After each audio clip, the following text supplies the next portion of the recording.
Welcome back to Getting Your Shit Together, the podcast where we break down financial strategies to help you maximize your money's potential. I'm Neil, and as always, here with Jerome. Today, we are going to dive into a popular but often misunderstood mortgage strategy. Given that the name of the strategy is under a trademark, and since I have been banned from using its official name, let's call it the equity investment mortgage strategy. I know it's long. Basically, this approach allows homeowners to convert the mortgage on their primary residence, typically their biggest debt, into a potential investment vehicle by leveraging equity to build wealth. We will explore the fundamentals, the benefits, the risk associated with it, and how it might be a game changer for those interested in combining debt management with investment growth. So let's get started and see how the equity investment mortgage strategy could fit into a well-rounded financial plan. That's a big mouthful to start this one up. Glad to be here, and I'm looking forward to our topics today. And this one in particular, because from what I understand, there's a lot of misinformation out there about it. Not to really double down on terms that are being thrown about so willy-nilly these days. But for starters, let's go through. So what is this strategy and how does it help the average person? Sure, let's start with that. So basically, the strategy is a Canadian tax strategy, and specific to Canada, that converts non-deductible mortgage debt into tax-deductible investment debt. And so let's start by defining those terms. Good, I was going to ask. Just to give some background, in Canada, you cannot deduct the interest you pay on your mortgage when filing your taxes. And this is different from the US system. It works out to be a big disadvantage for Canadian homeowners as long as they're holding that property. And that is why it's called, we call this as the non-deductible mortgage debt. On the flip side, if you borrow money to invest in something with an income generation potential, it could be stocks, bonds, a rental property, or even your business, the interest on such a loan is tax deductible. So, the so-called equity investment mortgage strategy takes advantage of this. The idea is to borrow against your home's equity, invest the funds, and make the interest on that loan tax deductible. Then you use the tax refund or the income generated to pay down your mortgage faster and repeat the process year on year. So that's in a nutshell what the strategy is about. That's an awfully weird nutshell shape. That's a lot of information, really. And it does sound a bit complex. Well, not a bit complex. It sounds quite complex. So you're borrowing against your home's equity. Mm-hmm. Does you have to have a specific type of mortgage in order to be able to do this? Or can you just use like a refinance or? Yeah, you do need a mortgage which is specific or a bit different from what you generally get. This kind of mortgage is known as a re-advanceable mortgage. And again, you might not hear the same term, so let me explain the basic construct of that mortgage. So essentially, it is a mortgage tied to a home equity line of credit. And typically, this is registered as a single charge. And essentially, what happens is every month or every week or every bi-weekly basis that you pay your mortgage, which in essentially consists of the principal repayment and the interest, you will see a corresponding increase in the line of credit limit. Right. So if you have such a mortgage, which has got a combination of a mortgage and a line of credit, with the line of credit increasing as you pay down the mortgage outstanding, that is typically called as a re-advancing mortgage, and that is what you would need to implement or follow the strategy. So, in very layman's terms, for every $1,000 I pay, let's just say 750 or 700 of that. Well, no, let's break it down a little bit more borrower positive here. 500 of that $1,000 payment goes to paying down the amount that I borrowed, the principal, and Yes. 500 goes to the lender for saying, thanks for lending me $1 million, Mhm. right? The amount that my mortgage balance decreases is only by the $500.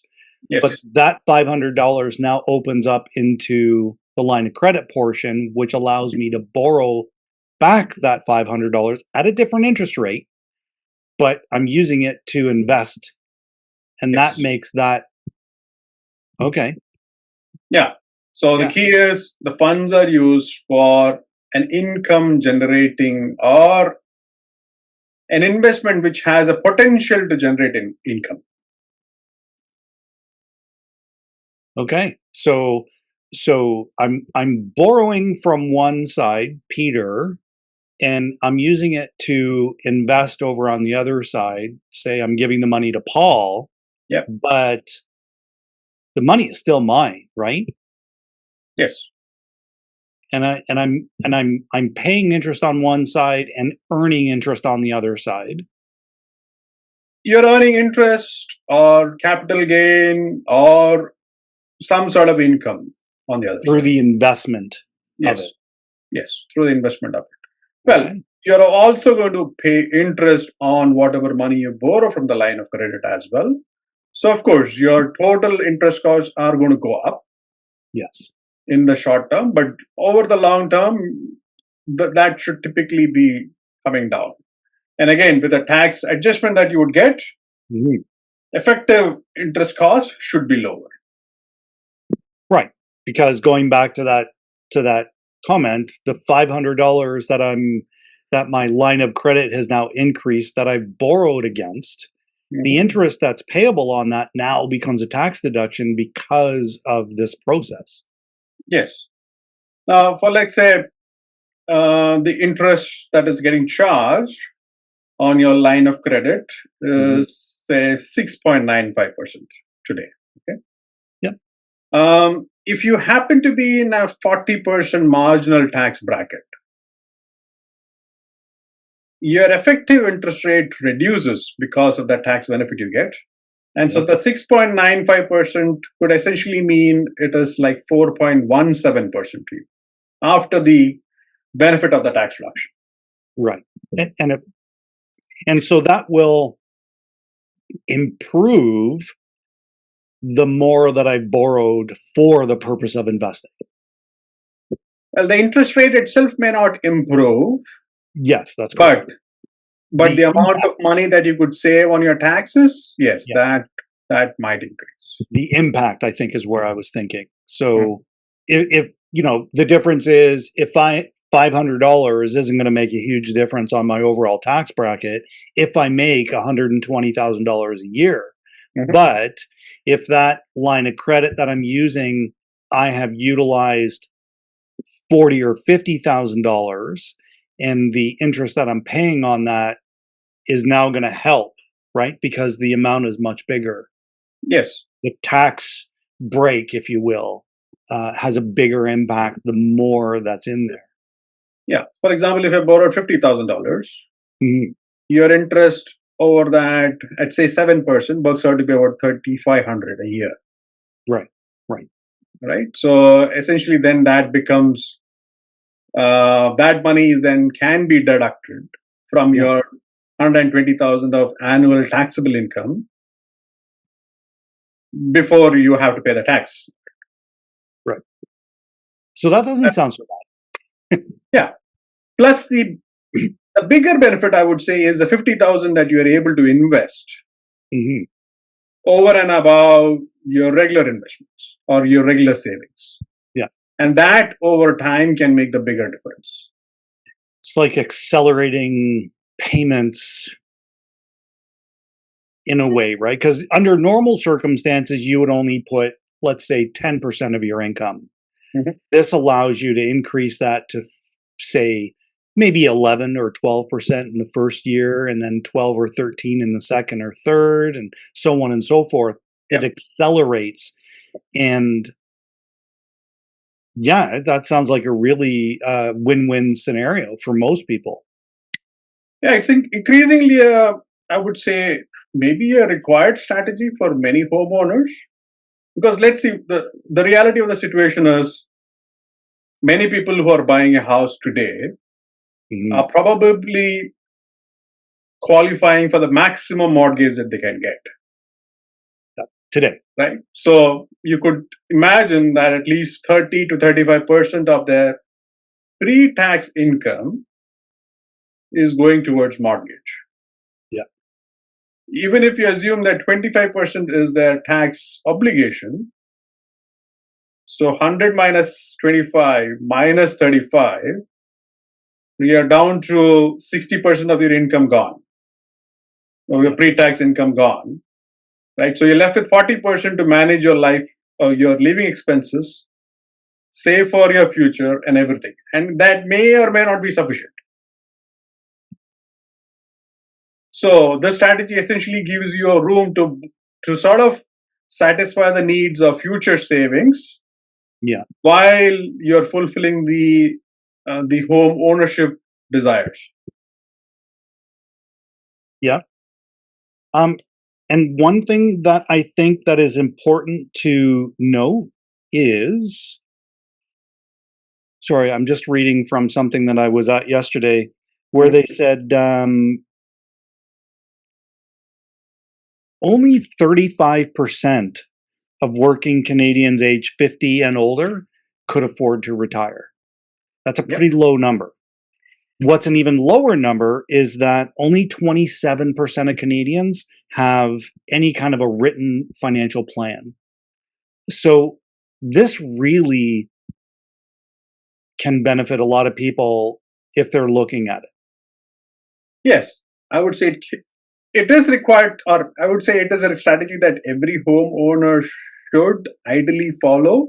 Hmm. The caveat being, I would recommend this strategy only for people who know about investing, Yeah. can have follow a disciplined approach, and maybe a super conservative strategy around investments, Yeah. even while overcoming the hurdle rate of getting a return which is higher than your interest cost.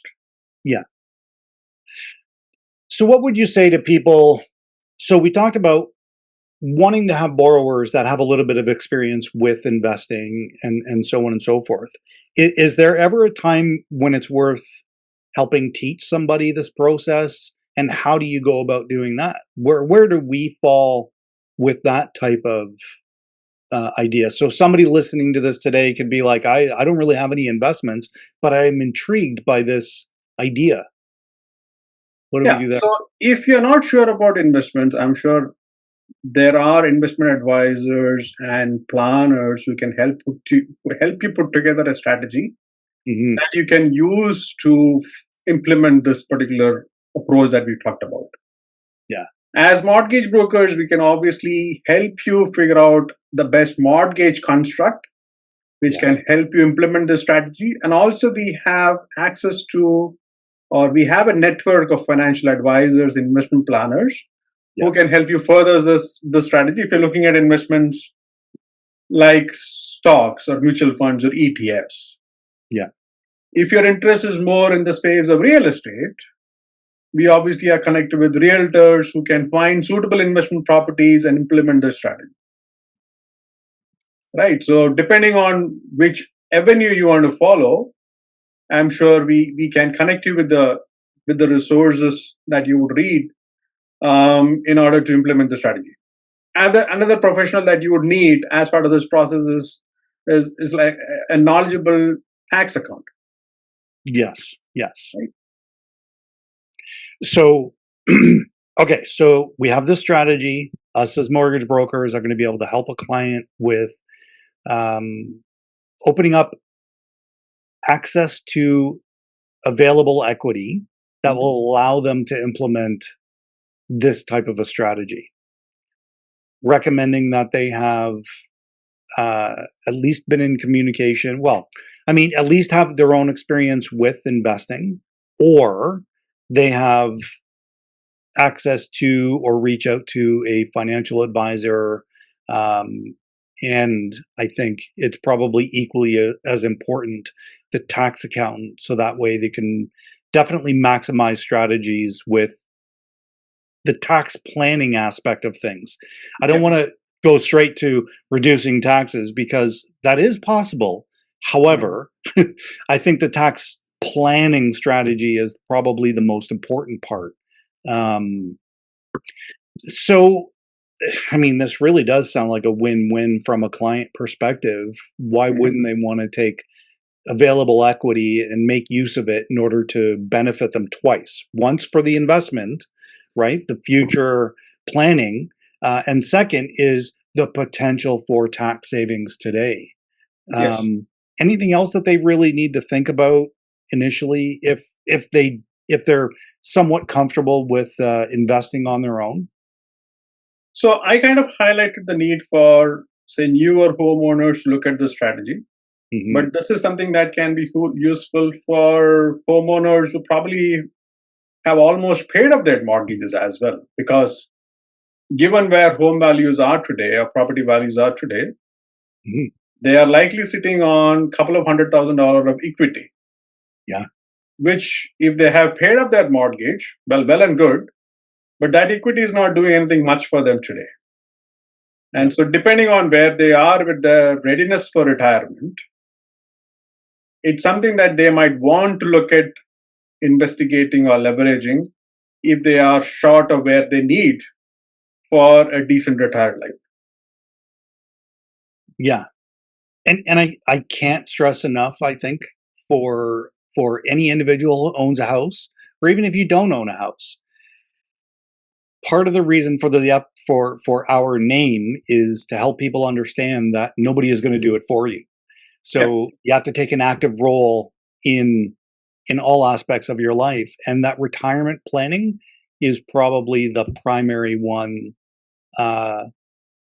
that should be taken into consideration a lot sooner than what most people do. Exactly. I think looking at your retirement and readiness for retirement 10 years or lesser than that or shorter than that it doesn't leave much time. Yeah. No. Right? As I mentioned, go ahead. Given that the longer the periods that we are living in a post-retired. Yeah. Says the median age.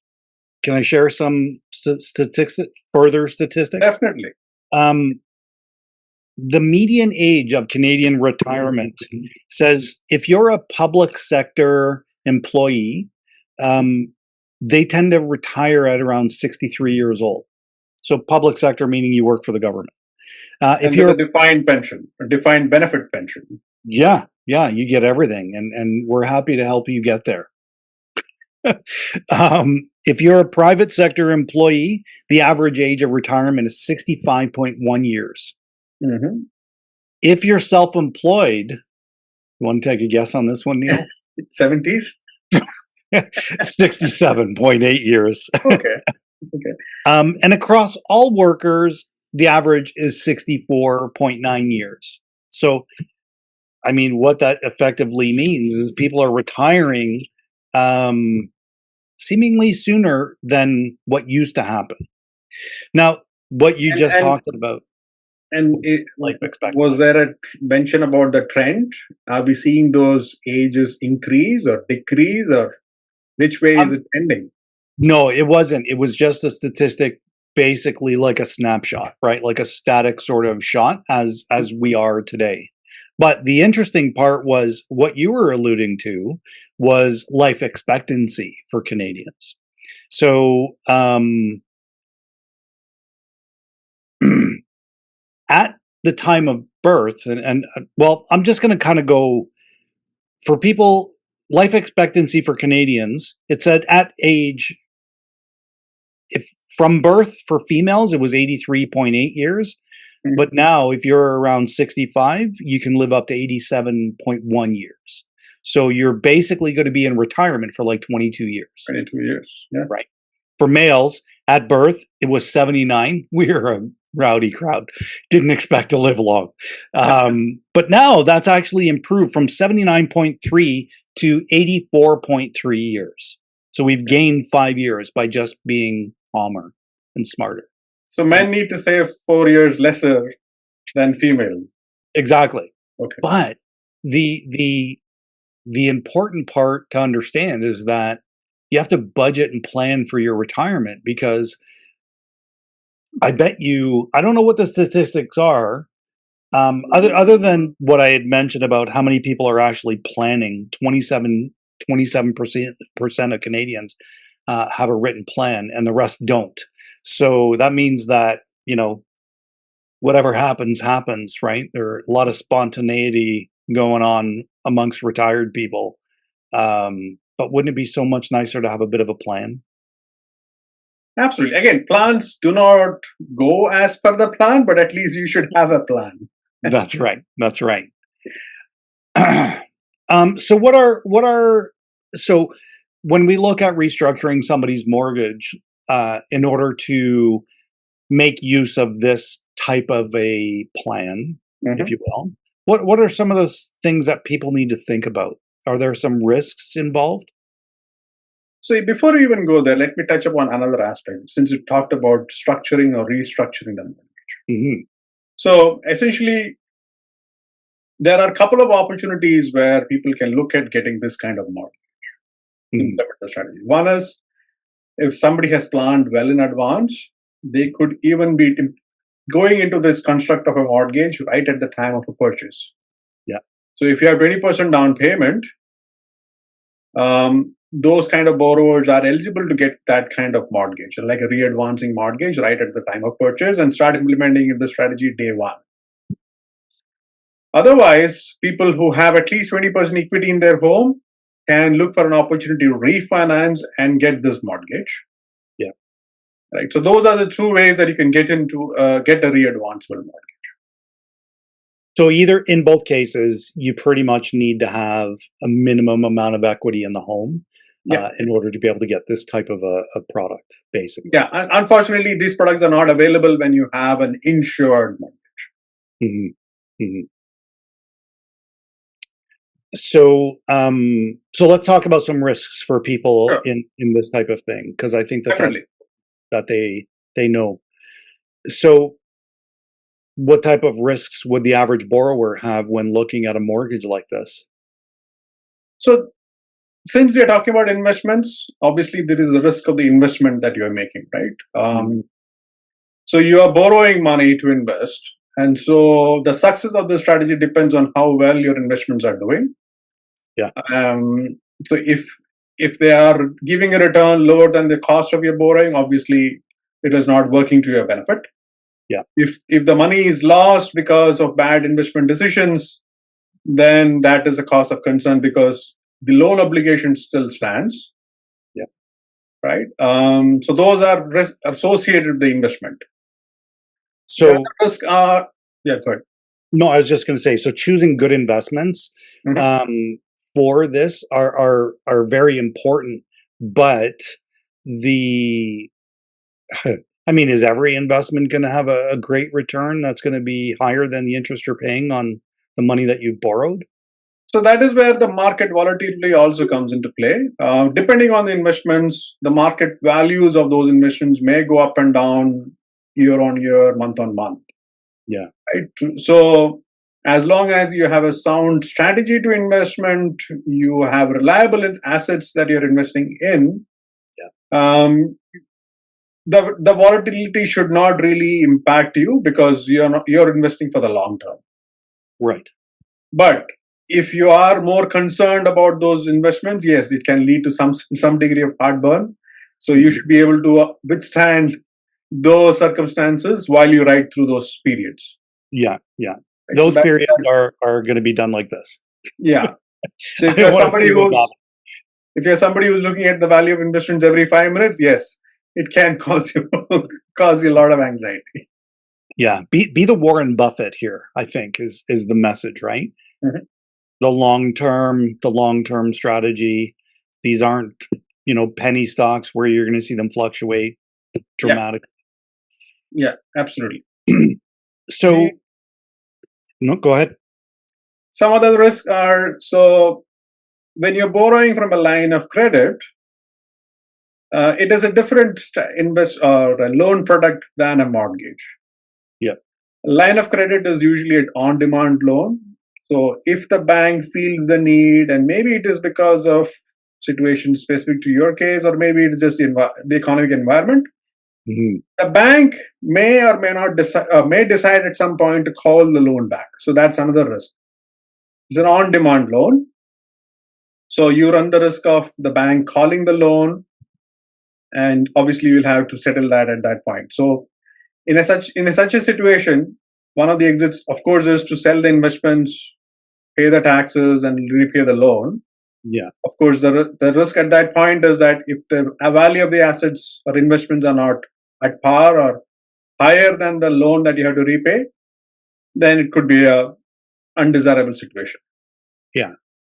I mean, there is the other option, the not so pleasant option of just simply refinancing, right? Not Yes. necessarily with the existing lender that you're with either. It might be, you know, you look at other options available if something Yeah. like that were to I come up. just mentioned the worst case scenario, but Yeah. again, of course, depending on that specific circumstances, there could be other options as well, or better options as well. Yeah. I mean, we make it all sound so easy, right? But it's not, and there's a lot of things to take into consideration. Uh-huh. Um, you've got mortgage financing, you've got HELOC financing, you've got, choosing the right investments and paying attention to what's going on in the market and making sure that your investments are at least coming back at a rate that's hopefully higher than what you're paying in Mhm. costs. Um, how do you manage all this stuff? Like, where does that take us? Yeah. So anybody following the strategy, of course, has to have a disciplined approach. Yeah. And since this is a leverage strategy wherein you are claiming tax reduction on interest, it is essential that any investments are used for income generation activities only, Hmm. and that you have a proper uh, record keeping that you can sort of stand by if in case there is an audit from CRA or any such activity. So So if that's I, another risk that I just wanted to highlight as well, yeah. that nobody can go cowboy with such investments. So basically, what you're saying is, I have opened up room on a line of credit that I've now borrowed from for my investments, and I should keep that separate. I can't say to my wife, hey, let's look at our investment statements and go to Outback Steakhouse and have a committee meeting to decide how this is going to work and then use that line of credit to pay for it. That's probably not going to go over well. No, it may not fly for long. Right, right. Yeah, CRA for sure. So it's not. This isn't a strategy where you'd pretty much just be like, okay, I'm going to set regular interval payments and set it up and forget it kind of thing. Like it requires, as you mentioned, like discipline and thought, and active participation. Yeah, and again, it is not too onerous. It is not like you have to spend hours and hours every month to keep Mhm. up with the strategy. It just requires you to do certain things every month or every quarter, depending on kind of investments you have. Yeah. It's all about keeping records and having a proper documentation in place. Is there are there any groups of people that do this type of stuff and have conversations? Like, could you go to a meetup and maybe discuss different investments with other people in order to try to become more knowledgeable, or would I you have just? seen different forums on platforms like Reddit discuss these topics, Hmm, but what I've also seen is a lot of misinformation. hmm, So, unless you're talking to professionals who know the strategy yeah, and can guide you appropriately, you run the risk of not being sure. Again, there are books you can read up and implement the strategy or follow it along. Yeah. But key is getting the right advice and instructions that you can follow. So my neighbor, the mechanic who does this, he's probably not the greatest guy to listen to. Well, he may know, but the risk is he may also not know everything.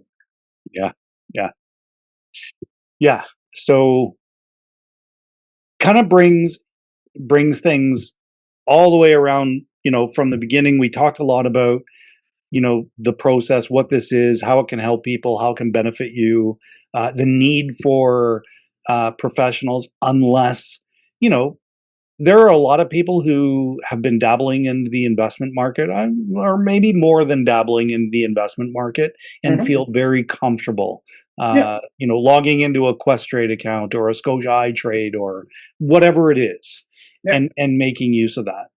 Absolutely. There are a lot of DIY individuals out there who do their own investments, do their own taxes.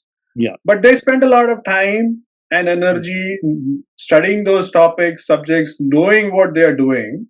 And as long as you're one of them, no issues. Go ahead, do that. Perfect.